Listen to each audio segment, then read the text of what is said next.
So McDonald's Aces is probably the most classic card trick you can imagine. It's completely deceptive. It's the ace assembly to end all ace assemblies, and anyone who's ever performed it will testify to the fact that it's just super strong. Plays really, really well. The one thing that I was never keen on was any of the switches to get into it. It tended to need a full deck sort of rig in terms of like you'd have your gimmicks in the deck and spread through and take them out.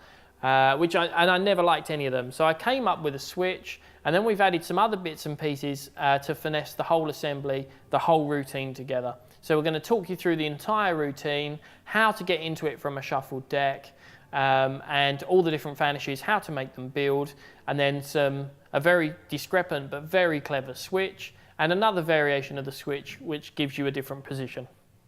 So, start off, you need a regular deck of cards, so we've got a regular pack here, and you also need 3 double faces. So these are cards with aces on one side, and the standard USPCC ones have the same cards on the back. It's always the 4 of spades, 7 of spades, and 7 of hearts.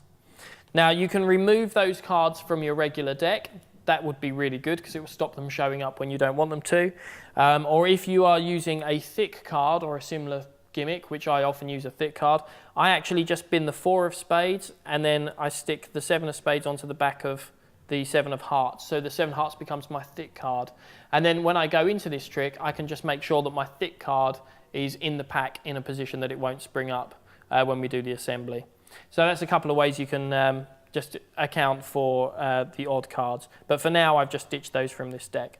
So here's this setup. Start off by taking out the deck, folding the flaps of your card box in, and putting the 3 aces this side up into the card case, and then tuck the flap right in so it covers the aces just like that. And then you place the rest of the pack in between. So if you carry the deck like that, it's still very secure. If it goes in your pocket, those cards aren't going anywhere. But then you can remove the cards. All your gimmicks are maintained in there by the flaps. You can just sit that down.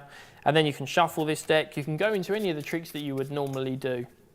When you're ready to do your McDonald's Aces, you need a non-card trick or something. Just any excuse to put the cards back in the box. You just undo the flap and slide the whole deck in. And what that's going to do is just add those gimmicks straight onto the face of the deck.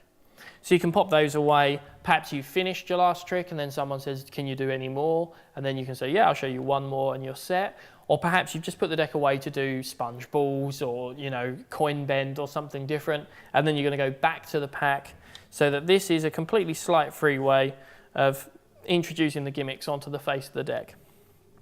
Once you've got the gimmicks on the front, we can go into the laydown and the super cool switch. So we're going to start by spreading through and looking for the aces. As we say, we're going to do a trick with 3 of the aces. And you up-jog the ace of spades. So this is your regular ace of, ace of diamonds. That's your regular ace of diamonds there. And your ace of clubs and your ace of hearts. If you see the ace of spades, you ignore it for now. Okay, so just spread straight past. So there it is. I just ignore that, carry on, up-jog the ace of hearts. Show everything is fair, and as I square up, I'm going to get a break underneath the top 3 cards. So those are my double faces, with my little finger just keeping a break or a separation underneath. Now I can strip out these 3 aces. I can show them one at a time. I've got diamonds, hearts, and clubs. And I say we'll come back to those later. And all I'm going to do is just cut everything above my break. So it's actually 6 cards. My 3 aces and my 3 double faces are just being cut straight to the back of the deck. I say we'll come back to those in a moment. The main ace is the ace of spades. Now this is serving as time misdirection for a discrepancy that's coming up. So I spread back through and I say we'll use the ace of spades. This is the famous one with the Motorhead song named after it. It's got the bigger pattern as well. And you just make a real deal of the ace and placing it down, so that then when you turn the deck over, apparently these are the same aces being dealt down. But in fact, of course, these are the double-faced aces that you've switched in, and you've also managed to leave your 3 aces on top of the pack, your 3 regular ones, which is exactly where you need them. So that's the new part of the routine, which is just a super cool, discrepant, but mega easy switch that gets you into it from a shuffled deck. So now we're going to go into the laydown. You can just deal 3 cards onto your leader ace, because those will be your 3, and then 3 onto each of these. But I like to use this Paul Wilson thing, which I got from a John Bannon routine, another ace assembly, which is really good. And I think you might think it's over-proving here, but because the trick looks so fair, I kind of think that, you know, the over-proving's fine. We've shown the aces are face up, we've shown the indifferent cards, everything doesn't seem like it could be cleaner. So that's why I use this. So this is the idea. You push over sets of 3 and you say we need some other cards for this trick. So you just count 15 cards off. So you count 3, 6, 9, 12, 15. You don't do that out loud. You just push over 5 groups of 3 cards. You flip them all face up onto the packet and keep a break between them and the deck as you square up. So what we've basically got now is 15 cards face up with our 3 regular aces at the back. And now you say 3 cards go onto each ace. So you count off 3, turn them face down and deal them onto the first ace here. And you're going to repeat that for the other aces as well. So 3 go here, 3 go here. And then you come to the last lot. So this is 6 cards above my break. I spread over the top 2 to show 3 cards, but then turn over everything at the break. So it's actually all 6. And what that just means is that I get to show 3 indifferent cards, but actually deal the regular aces down on top. So this packet is done. All our work is done here. You can have a spectator place their hand on it, their phone, the card box, the rest of the deck, whatever. You can just isolate that now. So now all you need to do is vanish these aces from the packets, and because they're double faced, it means that we can do some seriously cool vanishes. I worked this out with my friend Jack Ty, who suggested the rumba count for the first one. And then, because it looked a bit fancy, I liked the idea of making each one less fancy to make the vanishes build, basically. Because the more you handle the packet, the more it looks like something could have happened. So I like the idea of the first one being flashy, the second one looking natural, and the third one doing nothing at all, which just really works. So here's how you handle it. You start by squaring up the packets, because you keep things neat. Then you pick up the first packet, which is the one on your left, and we're going to do the rumba count, which is going to be really discrepant here, but again, it will still work. You come in with the right hand, and you pinch the packet between your thumb underneath and your first 2 fingers on top. And what you're going to do is kind of turn the packet over so it's face up to reveal the 4. And then you're going to pull just the 4 across. So it's kind of like a reverse Elmsley count block push off. What you're doing is your fingers are pushing all the cards underneath as a block, and you are flipping those over as you deal the 4 down. So it looks like this at speed. So you do that 3 times, you come down to the last one, which apparently must be the ace, and you say some magicians are a bit fancy and they handle the cards very in a very flourishy, flouncy way, and they make the ace vanish. You show that this one has gone. The reason that's a cool vanish is the ace is actually on the back of the first card dealt down, so it's long gone before anyone knows what's going on. So you deal that one down. You can then pick up the second packet. I scoop, what I do to reposition everything is actually lift off the top card and use that to scoop the packet up. So that positions the ace in position for an Elmsley count. And what we're going to do is a split Elmsley count here. So you say the first magician might be really showy. Sometimes I think it looks better if you just handle the cards naturally and then the ace would still vanish. And what we're going to do is the Elmsley count. So we take off a single card, then we do the block push off, and we do the switch. So as this hand comes back, its card is left underneath the right hand cards, and I take the 2 above that I pushed over. But here I split it, and rather than continue the count, I stop, turn those 2 over to show that those are indifferent cards and deal them down on the packet. So then you can come back and show that these 2 are also indifferent cards. Very, very clean looking, quite natural looking, especially compared to the rumba count. And the second ace has totally vanished.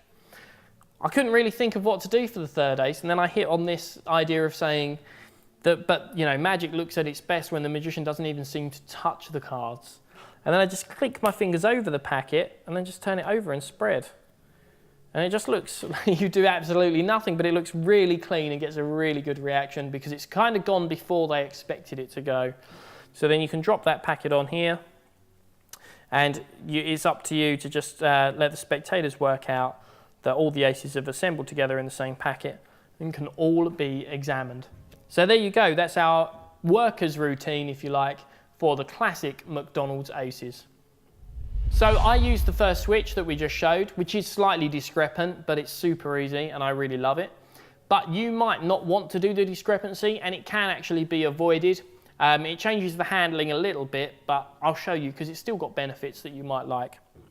So the setup is exactly the same as before, except before you put the aces into the card box, you put an indifferent card face down on top.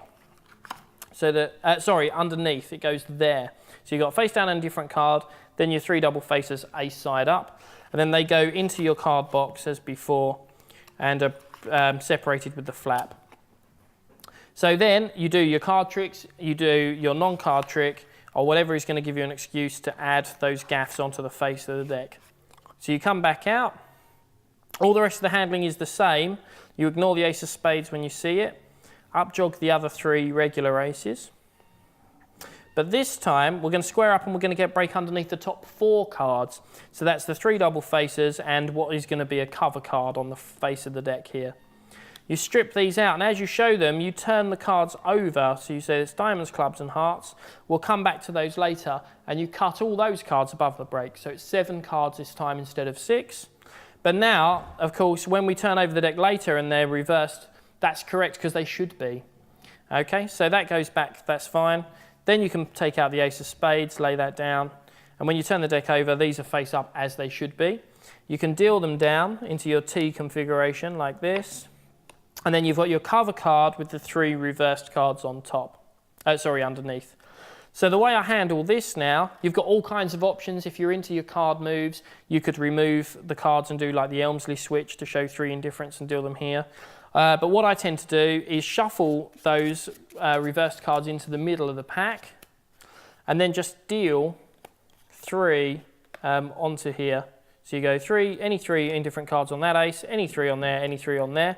Then instead of dealing 3 onto the leader ace, I cut the pack at the natural break. So because I've got those reversed aces, what I'm going to do is just loosen the grip with my thumb and they will just drop open like Charlier style at the reverse section. So this is done, that was the exposed view for you guys, but it'd be done here.